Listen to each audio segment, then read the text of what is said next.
Alors aujourd'hui, on reçoit M. Mathieu Bock-Côté pour parler de l'importance du fait français dans les médias. Bonjour, M. Bock-Côté, comment ça va? Très bien, vous? Très, très bien. Gars, on va partir du début. Comment a débuté votre carrière dans le monde des médias? Oh mon Dieu, presque un peu par hasard. C'est-à-dire, j'ai toujours participé au débat public par des lettres ouvertes à la manière d'un jeune intellectuel qui voulait faire entendre son point de vue sur les questions qui lui tenaient à cœur, essentiellement liées à la question nationale. Et un jour, à force d'écrire, eh bien, l'invitation est venue de chroniquer, comme on dit. Oui. Et d'une chronique à l'autre, je suis devenu chroniqueur au Journal de Montréal, d'abord au 24 heures et ensuite au Journal de Montréal en 2011. Et depuis, j'y suis, même si, comme je dis, j'étais là depuis longtemps, comme invité circonstanciel et comme signataire de lettres ouvertes dans les journaux. OK, c'est ça. Dans le fond, vous faisiez disons, des lettres d'opinion dans les différents quotidiens par rapport beaucoup à la souveraineté. Oui, par rapport à la question, disons, moi, quand j'étais très jeune, j'étais militant du Parti québécois, militant souverainiste. Je suis demeuré souverainiste, je suis beaucoup moins militant. Donc, mais au-delà de ça, je dirais que les questions qui m'ont toujours habité intellectuellement, j'ai toujours cru à la nécessité d'intervenir dans l'espace public. C'est probablement ce qu'on pourrait appeler ma part française, c'est-à-dire je crois au débat public. Je crois que les intellectuels doivent exister à l'extérieur de l'université, à l'extérieur des revues confidentielles. Ils doivent participer au débat public, chercher à expliciter les grands enjeux, expliciter les thèmes de fond qui traversent une société, révéler, je dirais, les principes derrière les querelles. Et puis moi, à partir de là, donc les questions... j'ai été socialisé politiquement ou intellectuellement à une époque où la question nationale était première. Je lui demeure fidèle, mais ensuite, les circonstances ont fait en sorte que je suis devenu chroniqueur, comme j'ai au 24 heures, ensuite au Journal de Montréal. Maintenant, depuis quelques années, déjà depuis 2014, j'ai commencé une collaboration au Figaro. J'en suis chroniqueur régulier depuis 2017, si je ne me trompe pas. Je collabore aussi beaucoup dans les médias français. Donc, j'ai un pied des deux côtés de l'Atlantique pour mon travail dans les journaux, les magazines et dans l'enseignement aussi. On sait que, justement, en France, il y a une grosse place laissée aux intellectuels, comme vous parlez depuis tantôt. Est-ce que vous croyez qu'ici, au Québec, ils sont assez là, justement, pour stimuler le débat, des gens comme vous? Oui. Je crois que la vie intellectuelle est présente. Évidemment, on n'est pas la France, on n'a pas la même tradition de pensée, on n'a pas le même rapport à l'espace public. Les rapports entre la politique et la littérature, la politique et la philosophie sont moins intimement liés ici. Donc, on n'a pas la même histoire.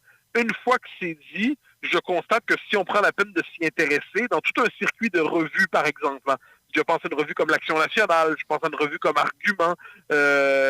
On peut penser aussi, dans les grands quotidiens, il y a des signataires, des chroniqueurs qui sont tout à fait formés. Donc non, la vie intellectuelle est présente aussi ici, mais pas comme en France, où elle est intégrée, je dirais, au cœur même de l'espace public.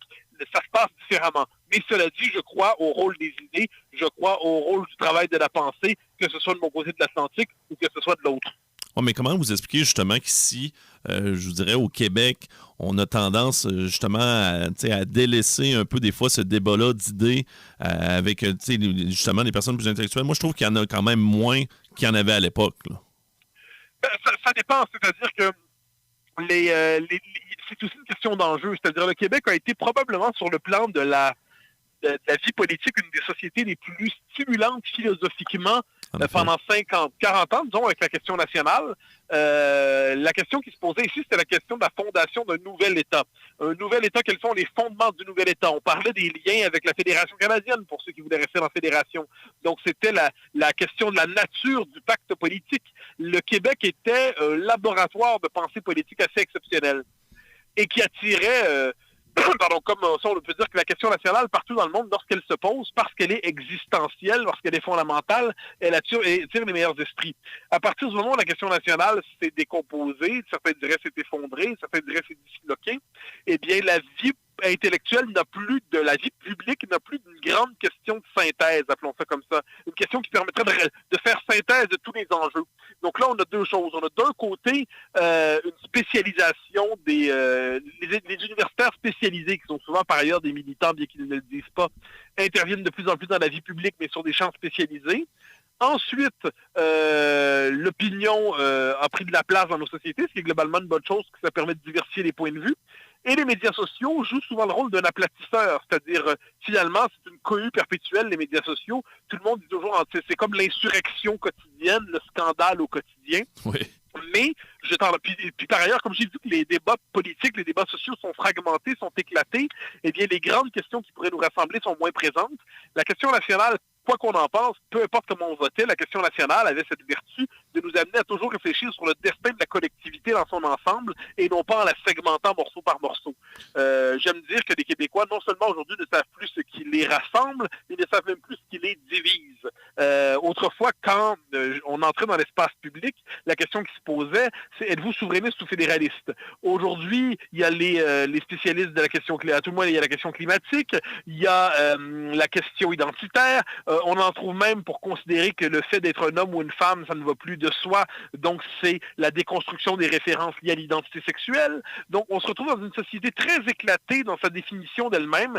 Je dirais qu'une telle société a plus de difficultés à débattre de son destin. Pourquoi pour vous, un Français comme vous possédez, un Français impeccable, a toujours été très important lors de débats? Je vous avoue que c'est tout simplement, j'ai le souci de m'exprimer correctement. C'est-à-dire, à la québécoise, c'est-à-dire, je pense qu'on peut parfaitement s'exprimer dans un français québécois très très correctement, très convenablement, ne serait-ce que pour être capable de nommer les nuances, être capable de nommer les contrastes, être capable de nommer les oppositions.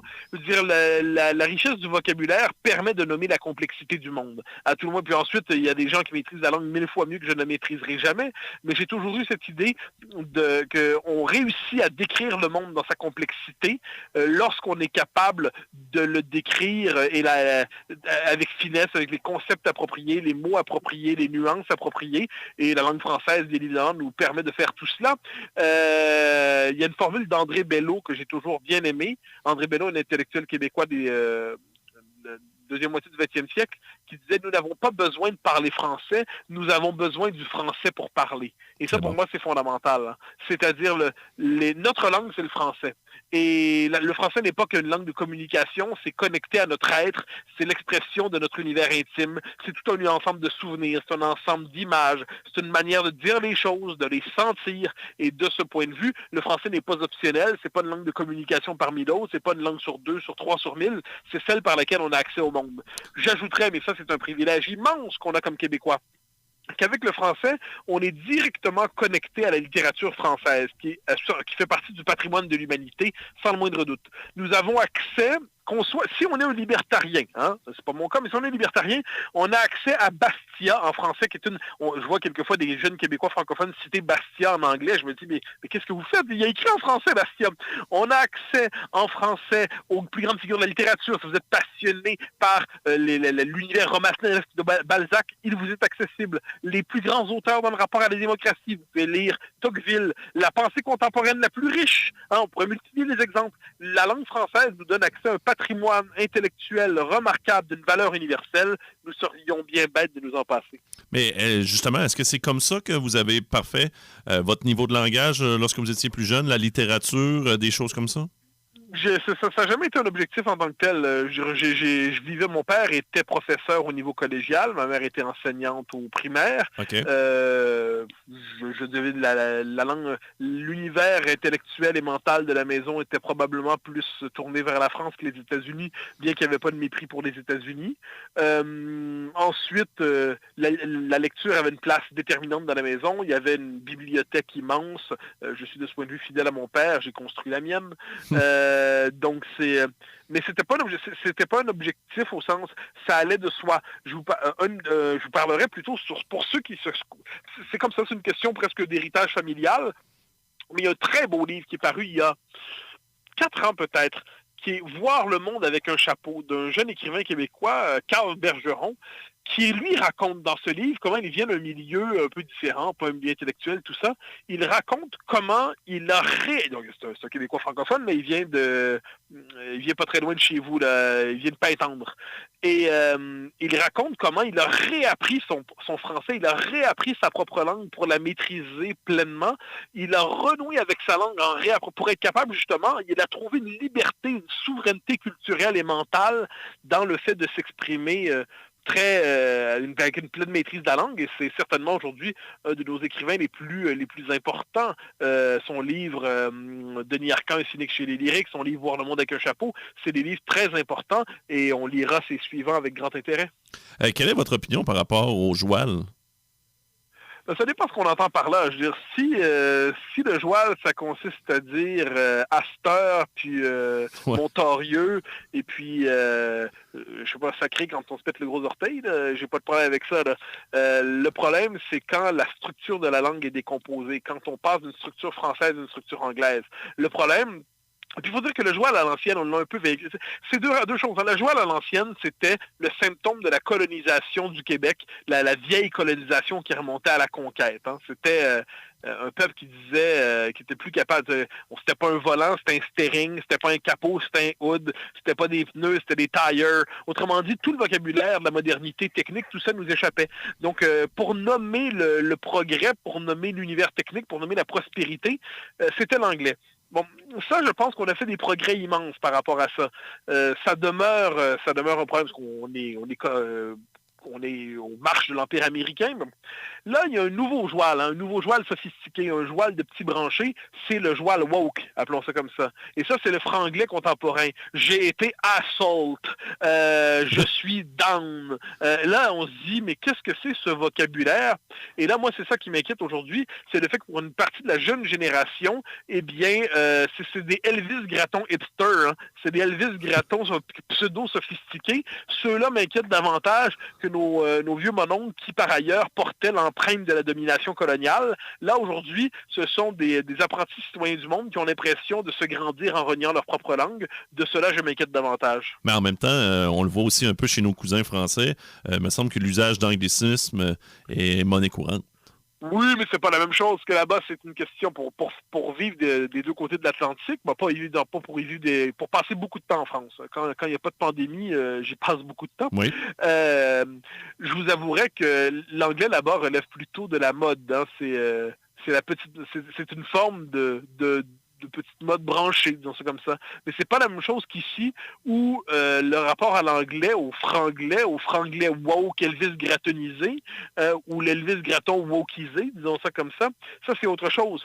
Ça, c'est véritablement une manière de se désaffilier de l'identité québécoise, comme si on la portait comme un fardeau, comme si on la portait comme une espèce d'identité trop lourde dont on devrait se délivrer pour enfin accéder à l'universel anglo-saxon mondialisé. Ça, je trouve ça plus inquiétant. Mais vous croyez que vraiment, parce que pour souvent parler avec des personnes plus jeunes qui baignent dans l'univers, disons, hip-hop, puis là, il y a beaucoup d'artistes hip-hop qui, eux, utilisent le franglais. Je crois que des fois, c'est juste pour une plus grande facilité au niveau des rimes. Vous croyez vraiment que ça répond à votre rhétorique? Oui, je crois. Je crois parce que ça vient avec beaucoup de choses. Ça vient que ça rend une forme de montréalisation de l'identité. Hein, c'est-à-dire Montréal se désaffilie symboliquement du reste du Québec, comme si le reste du Québec, c'était la province des cutéreux, la province des réacs, la province des arriérés. Et à Montréal, on avait la branchitude cosmopolite mondaine. Et là, on présente, c'est le paradoxe, hein, on présente l'espèce d'étrange franglais comme une forme d'ouverture sur le monde, alors qu'il n'y a rien de plus régressif sur le plan culturel que ce franglais. C'est-à-dire, parler anglais ou parler français, très bien, mais quand vous mélangez les deux, vous créez un dialecte montréalais incompréhensible, sauf pour ceux qui sont dans la secte, peut-on dire, hip-hopisante, ou pour cette nouvelle génération qui, elle, est peut-être en train de basculer à l'extérieur de la référence québécoise. Et ça, on revient à la question nationale, je pense. Un peuple qui échoue son indépendance à deux reprises. Un peuple qui est incapable d'avoir cette part de sécurité linguistique indispensable qui lui permettrait de se projeter dans l'avenir. Un peuple qui doute toujours de sa légitimité et à qui on fait comprendre que dès qu'il s'affirme, en fait, il est coupable de suprémacisme ethnique. Un peuple qui a besoin de se rappeler régulièrement qu'il est légitime dans son existence. Parce que sinon, ce serait un peu trop pourquoi on n'est pas américain. Si on était américain, au moins on serait riche. Si on était pleinement canadien, on serait au moins anglophone et on participerait à la grandeur du monde. Là, on est pris dans notre petite province, dans notre idée rétrograde, francophone, réactionnaire au Québec. C'est pas comme ça que je vois le monde. C'est comme ça que je sens que ça s'est porté comme discours. Eh bien, je pense que l'échec de l'indépendance, on en paie le prix jusqu'à dans la dislocation de notre rapport à la langue. Justement, vous avez parlé de Montréal. Êtes-vous inquiet de la place du français dans la ville de Montréal? Ah, je suis terrorisé. Je vois le français en régression à Montréal. Et vous êtes, comme on dit ça, on est 15 ans en retard. Maintenant, on est rendu à Laval. On est rendu un peu sur la rive sud. On voit que Laval bascule. On voit que Montréal a basculé. Donc, il y a encore ici et là des poches de résistance. Mais globalement, on est en train de perdre la grande région métropolitaine. Et 2 Québec dans un sont en train d'apparaître. Et devant cela, me semble-t-il, il faut être très, très prudent. Je crois de ce point de vue qu'il y a une situation d'urgence linguistique. Il faut marquer clairement une volonté de reconquérir culturellement Montréal pour éviter que Montréal soit une ville désaffiliée du reste du Québec, que Montréal soit une ville cosmopolite. Une ville branchée sur le monde, que Montréal n'est pas une psychologie provinciale, très bien, j'en suis très heureux. Je suis heureux qu'on ait une ville d'envergure au Québec. Mais que Montréal se désaffilie du reste du Québec, je dis non. Donc, pour conquérir Montréal, ça implique plein de choses. Hein. Ça implique, par exemple, de redéployer le financement du système universitaire et collégial pour véritablement faire des institutions, des instances de francisation à Montréal. Ça implique de faire en sorte que le français soit la véritable langue commune des institutions, la langue du gouvernement. Ça implique, je crois, d'étendre la loi 101 au niveau collégial. Ça me semble nécessaire. Ça implique de réduire les seuils d'immigration parce qu'on n'est pas capable d'intégrer et de franciser autant de gens que ceux qu'en ce moment. C'est pas une question d'être ouvert ou fermé, c'est une question de savoir dans quelle mesure on est capable d'intégrer. Et ça implique aussi que chaque Québécois prenne la responsabilité d'assurer la promotion du français. Autrement dit, de ce point de vue, ça nous faut une nouvelle, je dirais que ça nous rend une nouvelle révolution tranquille sur le plan linguistique pour être capable de se redonner un peu de vigueur identitaire et existentielle. Mais les différents moyens que vous venez d'énumérer, puis vous parlez de révolution linguistique, croyez-vous qu'on est prêt de le faire ou que ça pourrait être réalisable avec, je ne sais pas, sans tomber dans la politique là, avec les gouvernements en place? Étape par étape. Hein. Moi, en ces matières-là, c'est le rôle des intellectuels.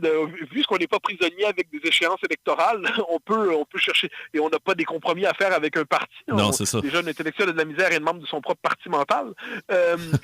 Mais non, plus sérieusement, je pense que certaines étapes se font. Je pense que le gouvernement du Québec pourrait, par exemple, décider de s'assurer d'un financement adéquat des institutions francophones au niveau collégial et universitaire. Je pense que le gouvernement du Québec pourrait faire du français la langue de l'État. Ça, je pense qu'il le peut. Je pense que les partis d'opposition nationalistes pourraient pousser ça plus loin avec la question du cégep. Je pense que la question de l'immigration élite, on en débat en ce moment. Je pense que le gouvernement du Québec... Donc, autrement dit, il y a toute une série de mesures qui sont possibles, certaines plus rapidement, d'autres qui vont prendre plus de temps, mais il faut avoir une vision à moyen et long terme pour être capable de refaire de la bataille du français la bataille centrale de notre identité. On l'a un peu laissé de côté pendant longtemps. C'est un peu l'héritage, c'est l'illusion de la loi 101. La loi 101 qui est une loi essentielle, mais on a eu l'impression qu'elle nous donnait la sécurité linguistique pour toujours. Et on constate que c'est pas le cas aujourd'hui, qu'elle nous a permis de faire des progrès, mais globalement, elle n'a pas été assez loin, elle n'a pas pu suffisamment transformer le Québec. Elle devait s'appuyer sur l'indépendance. L'indépendance n'est pas venue. On doit se donner une nouvelle politique linguistique à grande échelle au Québec pour s'assurer que le Québec demeure un pays de langue et de culture française. Mais croyez-vous que la population québécoise serait apte à embarquer dans un tel projet ou serait plutôt réfractaire? Ça dépend. Je pense que les Québécois, ça fait 20 ans, plus que ça même. C'est 25 ans qu'on leur explique que leur langue, enfin je dirais même que ça fait depuis 250 ans à la rigueur si on veut, mais qu'on leur explique que leur langue est trop. Il y a une forme de conditionnement idéologique au Québec qui fait en sorte que les Québécois sentent toujours que dès qu'ils veulent redresser les chines, en fait, ils piétinent l'autre. Donc, je pense qu'on a toujours ce réflexe de penser qu'on va trop loin dès qu'on commence à aller quelque part. Mais je pense aussi que l'inquiétude linguistique par rapport à Montréal est de plus en plus vive, elle est de plus en plus présente dans l'espace public. Le récent rapport de l'OQLF qui prouvait que l'anglais est en train de devenir, est devenu la langue de travail dominante à Montréal. Je pense que les Québécois entendent ça et s'inquiètent. Et de ce point de vue, je pense il est toujours trop tard pour agir, mais il n'est jamais trop tard pour entreprendre. Hein. Disons ça comme ça. C'est-à-dire, on aurait toujours dû commencer quelques années auparavant, mais à un moment donné, il faut commencer, puis disons que commencer, ce sera maintenant. Je crois que c'est une très belle synthèse pour notre conversation. Je vous remercie beaucoup, M. Bock-Côté, en espérant avoir le plaisir de vous reparler. Au grand plaisir, merci beaucoup. Au revoir. Bonne fin de journée.